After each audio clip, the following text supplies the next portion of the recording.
O áudio que vocês vão ouvir agora é parte do podcast Xadrez Herbal. Caso vocês queiram ouvir mais sobre esse assunto e outros temas de política internacional, é só ir em xadrezverbal.com. Bem, agora vocês ficam com a coluna da professora Vivian Almeida. Siempre puede cambiar, se puede volver, se puede probar.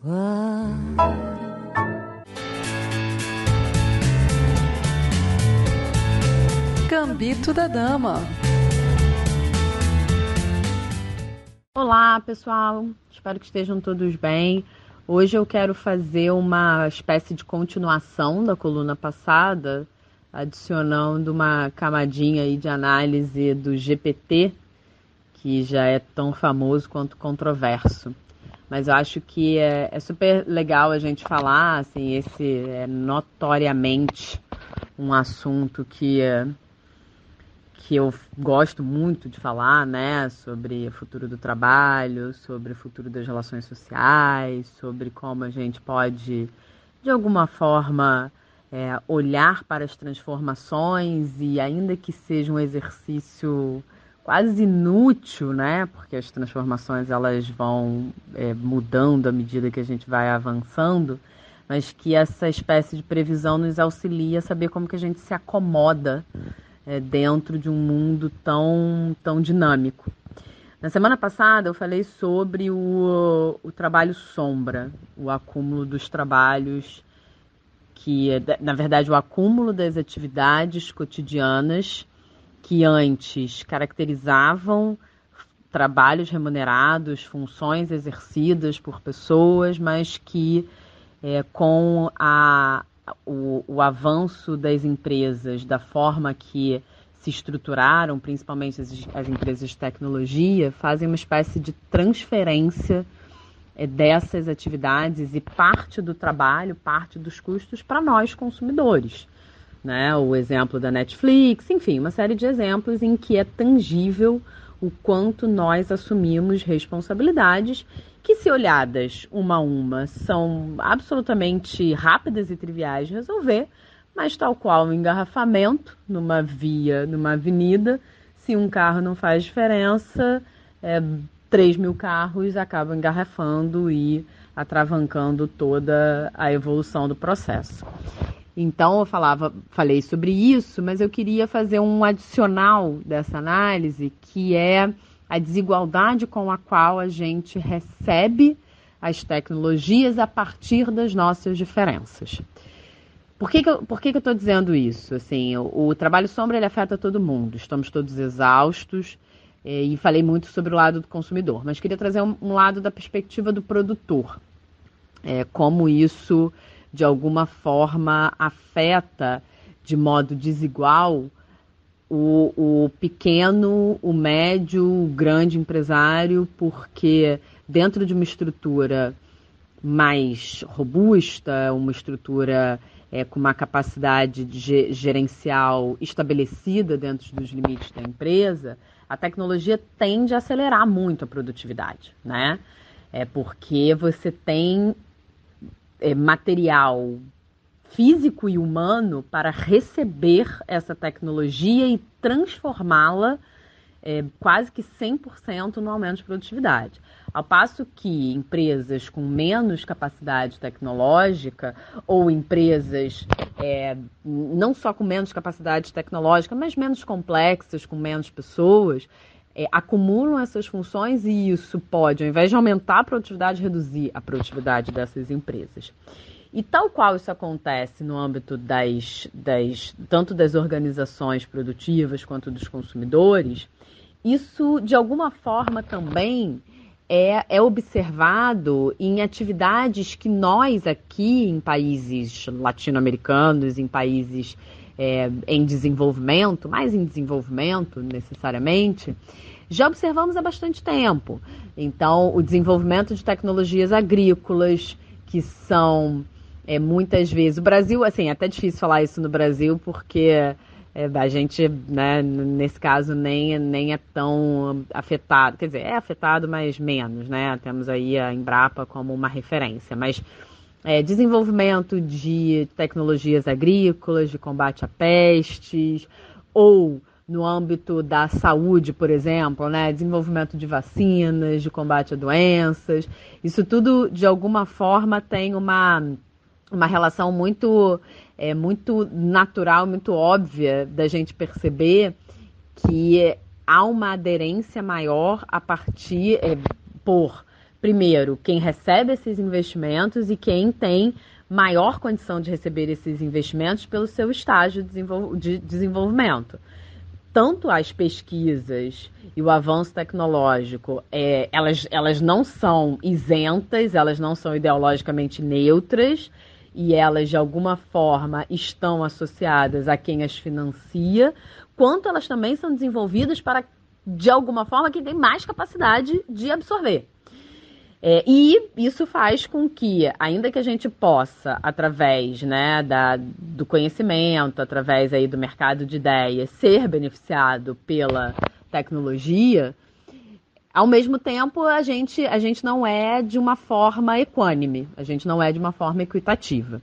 E essa introdução toda, e eu falei que eu ia falar do GPT, que é uma revolução que tem acontecido no mundo, né, e muitas pessoas têm falado, né, tem usado, enfim, pelo menos nos chats que eu participo com professores, todo mundo fala muito sobre qual vai ser o futuro da educação, como que a gente vai se portar diante de um aplicativo que pode fazer, diante de uma inteligência artificial que pode revolucionar o trabalho, e aí o perigo o perigo é tudo, né? Mas o que talvez esteja assustando muito é que, por mais que haja uma velocidade maior na extinção dos empregos com menos nível de escolaridade, há também uma preocupação com aqueles empregos que são tipicamente de alto rendimento, de alta complexidade e que atingem profissionais com nível altíssimo de educação.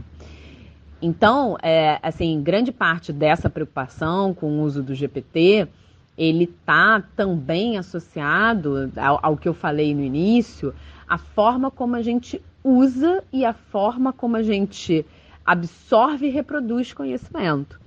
Então, se obviamente há uma preocupação na questão do emprego, há também uma evidente desigualdade entre a capacidade de usar, por exemplo, na elaboração de perguntas que se faça, na elaboração da complexidade de perguntas que se faça, quanto em como que isso pode aumentar a produtividade de profissionais que já atuam num nível mais complexo, ao passo que substituem por definitivo empregos com menos nível de escolaridade.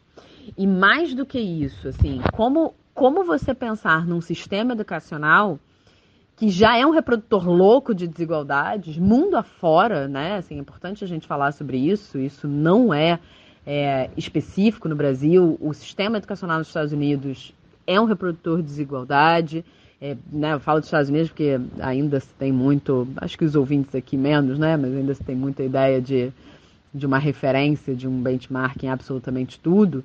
Mas como que a gente tem um mundo em que crianças, adolescentes, jovens estão sendo preparados para desenvolver perguntas cada vez mais complexas para uma inteligência artificial, e mundos e crianças, adolescentes e jovens que não só têm uma iliteracia digital, mas como também mal conseguem concluir o ensino com os requisitos básicos de uma formação de crianças, jovens e adolescentes na idade a que pertencem. E, portanto, assim, a preocupação que aqui compartilho, que acho que tem relação com a coluna passada e tem muita relação com as preocupações já aqui, de alguma forma, manifestadas em inúmeras colunas, é que esse abismo ele vai ficando um pouco mais profundo, né? Ele já existe, mas ele vai ficando um pouco mais profundo porque você está fazendo uma preparação diametralmente oposta, né? Enquanto você tem uma série de pessoas, uma série de profissionais, uma série de estudantes que está tentando sobreviver e está tentando entender todas as transformações que o mundo impõe e como que isso vai conseguir se transformar em renda, em salário, para que possa comer no dia, ao mesmo tempo você tem um preparo para domínio da inteligência artificial ao fim e ao cabo.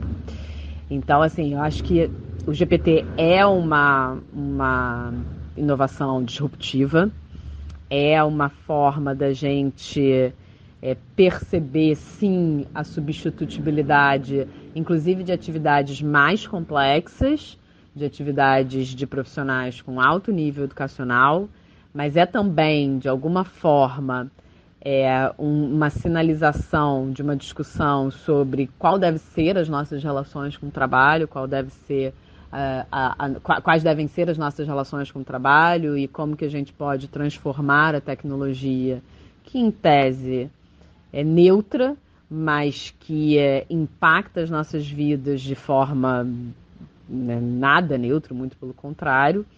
E mais do que isso, assim, como que a gente bota na mesa, como que a gente discute o fato de que a desigualdade, ela não é uma desigualdade só de chegada, mas ela é uma desigualdade de partida, inclusive para o uso, a absorção e a transformação de conhecimento em, de fato, aumento de produtividade, aumento de renda, aumento de melhorias de condições de vida e, no fim das contas, de bem-estar.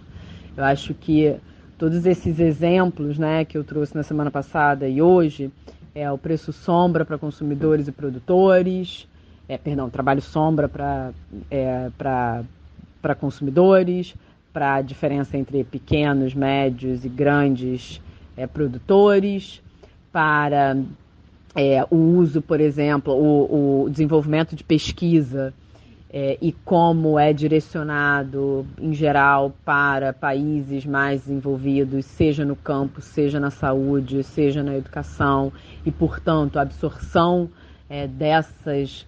dessas novas tecnologias, dessas inovações vai ser diferente, tanto pela capacidade de absorção quanto pelo próprio instrumento, né? E, portanto, o GPT talvez seja aí um exemplo máximo de como o solo pelo qual as transformações são adensadas, ele muda completamente a capacidade que a gente tem de transformar essas ferramentas num aumento de bem-estar. É isso, pessoal. Uma ótima semana e até semana que vem. Beijo.